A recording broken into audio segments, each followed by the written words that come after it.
Every leadership team I've ever run has been quietly optimistic about its own strategy. That is not a flaw in the people, it's human nature, and is one of the most dangerous things in the room. I want to tell you about a time I learned to do something about it. I was leading a business and we had a strategy. We were proud of it. It had spent months to develop and to build, and the leadership team believed in it. On paper, it held together and it was a great strategy. But somewhere underneath, I had a quiet, uncomfortable feeling that we were not seeing the whole picture. That our optimism about the plan was doing some of the work the evidence should have been doing.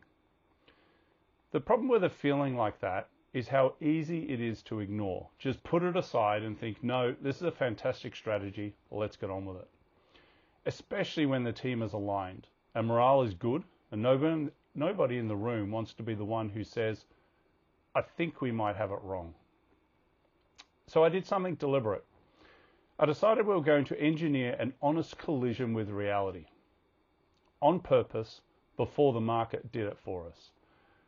What I did was I brought in an outside consultant, not to write us a new strategy. I did not need someone else's answer.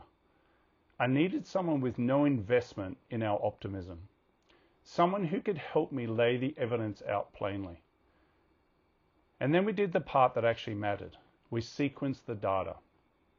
We did not dump everything on the table at once, where the team could argue with any single piece of it. We ordered it. We built the case the way you build an honest argument. One fact, then the next, until the picture it added up to could not be looked away from. We made the leadership team collide with reality in a way that left nowhere comfortable to stand. It was not a pleasant meeting. It was an honest collisions rarely are. But it changed the strategy, and it changed it while we still had the time and the room to change it, rather than later in a crisis with the market making the decision for us. Here is what I took from it. Optimism is not the enemy. You need it to lead. But optimism left unchecked quietly edits your view of reality. And a leadership team will almost never collide with the truth on its own. The comfort of agreement is too strong. So the job of the person at the top is not to wait for that collision.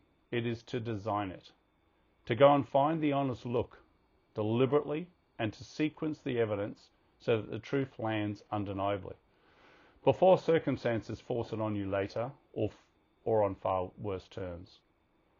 Anyone can write a strategy. The harder, more senior discipline is engineering the moment your team has to be honest about whether that strategy is still true. The most useful thing I did in that period was not having the right answer. It was being willing to go looking for the one I did not want to hear.